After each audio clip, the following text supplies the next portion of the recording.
So near yet so far. Gill hitting 269. He doesn't break that many historical records, but yes, there is records galore. You can check the video that we have done. He's just one better than his previous highest first class score, which was 268. But overall, if you look at it, India have managed 587. Yet again, you may argue the tail didn't wag, but then they did a far better job than what they did in Leeds. Yes, 600 wasn't scored, which could have been ideal, but yes, 587 still is a excellent total in 151 attritional overs. England have had to work hard for the wickets. If you look at it, there is a bit of spin on offer. The carom ball which Shoaib Bashir bowled got the better of Mohammad Siraj, but then I'm not reading too much into it because it's Mohammad Siraj. For all that we may call him Michael Holding, Vivian Richards, Siraj and all those kind of things, his batting is honestly, as a certain Jeffrey Boycott would say, that. I'm not going to mention it.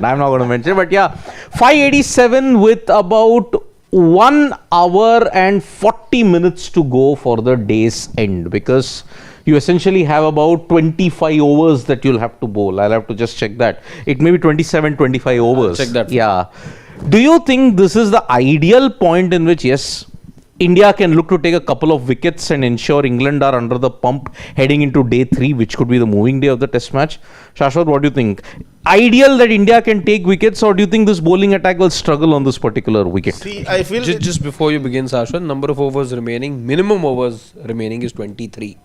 23 at the point of this. Yes. Isn't it? So, 2 overs less. So, 21 overs 21. then. Because change over time. No, you're not going to finish the overs. Yeah. Actually, you can. But you just might. You need Jadeja. No, but even if you start now, you can finish it by 11. No, 11 is anyway the final cutoff. Yeah. But 10:30 is the cutoff. I'm saying 11 you will extend, then you can have that. I think you can 20-21. finish today's quota. You can finish today's quota. Yeah. Continue. Yeah, but I think psychological advantage a little bit England would be having, because that 600 figure mark, I think I know that it's not going to make that big a difference, but definitely somewhere deep down you know that there's still a couple of runs away from 600, so you haven't let the Indian team touch that. While during tea when we were talking over here, we were hoping India to get to 650, 700 in that occasion also. That would have absolutely been demoralizing for the England team. Now they've gotten quick wickets as soon as they've come back from tea, and they would be not fancying their chances, but what happened last time around, they would realize that yes, it is a wicket, it's really flat. Bowling depth, India does not have that much. In that sense, the best bowler India has as far as experience is concerned is Mohammad Siraj, and we know is hot and cold. He really needs to step up on this wicket particularly, but England will really go in at this point of time. I think they will be feeling that they still have an outside chance at least. I mean, England's batting depth is also big when you look at it. So that the way I look at this is how are England going to break this total down is what I'm interested now in. It's a batting track. We've seen India score about 150 runs today in the second session. So clearly, if you push the accelerator, if you keep your foot on it, there are runs to be scored. But for that, you need to have spent certain time, and then of course there are runs for the taking over here. I'm just thinking, how many runs is it that England can look at tomorrow? I think anywhere between 360 to 400 is what they would target. Whether they get there or not is a different thing altogether, but they'd be backing themselves, knowing the brand of cricket that they pride themselves to play. They'll be targeting about 360-400 runs tomorrow. Now that means that they will have to score about the remaining runs today. Can they do that? Not necessarily. Even if you take 400, then you need 187 runs to be scored in the next one day to 10 90 minutes. It's about 8 runs in over today. No, I don't think. 187. So can you do that? 21 you can't overs. do that. Also 400 is an extreme that we're taking into consideration. See, what England will be hoping is, looking at the plan. I'm just saying, how rapidly can they try and cut this Indian score down? I have one theory of how they can go, but this is, again, we are basing our assumption that you have not lost many wickets, It can all change if England lose about 5-6 wickets. They tail over 250. No, I'm talking holistically when I look at it. See, in an ideal situation, scenario number 1, England break the target down, say by today, with 21 overs, they get to 90. 90 for 1 in 21 overs. That's about, I'm going at 4 per over. Looking at this England batting, how they go approach it, okay? If you maintain 4 per over, or you have a dip here and there, the spinners bowling and all that, and they restrict the flow of runs. Suppose 90 is achieved today. Tomorrow, whole day, you don't lose that many wickets. Another 400 runs or plus 450. I'm assuming 450 all. It can't be done in one day. I mean, looking at the way how they bat, I mean, you see batting does improve as the day progresses. So that is why I'm looking at England will want to bat a minimum of 5 sessions. 5 sessions in order to take a lead. That is till day 4 first session. Day 4 first session.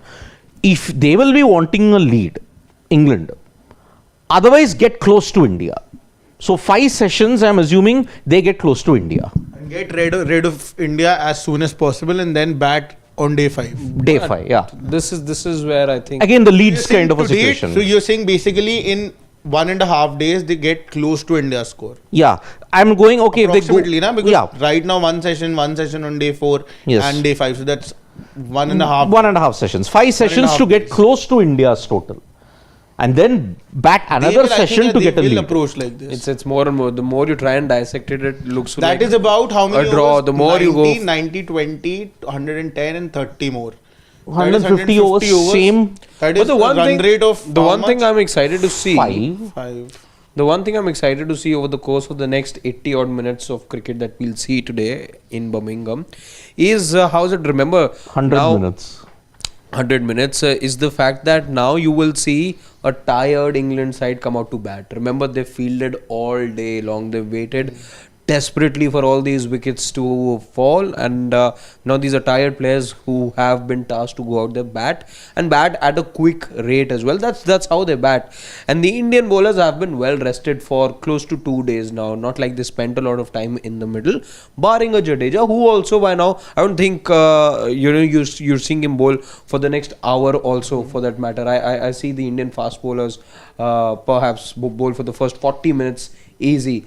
So my point being, I think the Indian bowlers are going to be far fresher than the England openers and the England top order that has already fielded in this scorching heat throughout the course of the day. And this is India's now, because tomorrow of course it's reset and all, but the players will also be fresh. So if India stand the best chance to pick up wickets, maybe it's today than tomorrow. Tomorrow again, everyone's well rested. The conditions won't change much. It's a dead wicket, and that ways I don't see much changing. But today, I think India's best chance to take wickets is over the course of the next 80-100 minutes. See, today Crawley will be glad that Bumrah isn't first up. Although he does have a good record against him, he averages close to 48 against him. Whatever said and done, the next 1.5 days that we're talking about when England would want to bat, those could be one of the best batting conditions in the whole test match. So in that sense, plus seeing what they did in the previous test match, and also keeping in mind that India, in that sense, wicket takers, they just have Mohammad Siraj. And Akashdeep. Can it get better than it already is? I'm thinking. Yeah, it definitely can get better tomorrow. Even better than this. See, it's a dead wicket and run scoring. Today at least we've seen the ball grip on occasions, and India has Sundar and Ravindra Jadeja. So it can get even better tomorrow when it starts to flatten even more. There's a possibility, plus the sun coming down. See, I think, Siraj and Akashdeep are going to open. Prasidh will be your first change. Okay, this is the spell which will determine that whether England can come close to India or not. But if England get off to a fast start, then I think you're in trouble. You're in serious trouble at this point in over time. 100 runs today, I think, would be a little scary for India heading into tomorrow. But I think they can take a couple of runs in wickets. 100 minutes. I think they can take a couple of wickets today, India. I think they look primed for it. But if Siraj misses his line and length, and if there is no pressure at the other end, I think Akashdeep will be key. He can bowl that wicket to wicket, line to line when you look at it. He may not be penetrative, but he may dry the runs up. Maybe. I might be mistaken also. I was mistaken once in the past over Akashdeep. Sudarshan is there in the slips in place of. Well, we'll have to check, I think. Is Gill there? I doubt. Is he there? Because I think. No, I don't think so, because Rishabh Pant was, was it Pant or was it KL who gave the talk? Pant. Pant, I think, gave the talk. Pant, Yeah. okay. So 22 overs are scheduled for the day, and Akashdeep will be like really wondering, like, okay, he's conceded a boundary first ball. So yeah, seam and swing, when you look at it, there's not much in the pitch. I'm sorry, there isn't much, and not even in the air. Dry conditions, you'll hardly get enough swing. You can Look play at through that. the line. Look Yeah. at that. Indian Just batters have present the played- face of the bat, and that's it. It races away. Indian batters have played just 9.2% false shots in the the innings. which is the lowest ever for a team in the first innings of a test in England. Yeah. So yep, with Bumrah not playing, Rasak picking the 2 balls falls to Akashdeep. Okay. Not Siraj. Wow. Why not Siraj? He's now the leader of the attack. So in that sense. So yeah, it's not going to be easy. It's going to be a hard toil for taking these wickets. And it's a flat, dead pitch. So let's see how it pans out in the... I'd say brace yourself. You're going to be seeing England bat for long as well. You can. But I think the chance of them giving wickets away is also high. So let's see. By the end of the day, we'll be back for a lengthy post-match debate at 11. I don't think you're finishing the overs by 10:30. So let's see how that pans out. So from me, Harshit and Shashwat, we'll have Rahul also live from Yeah. ground zero. So we'll inform you then. So bye-bye. See you for the post-match.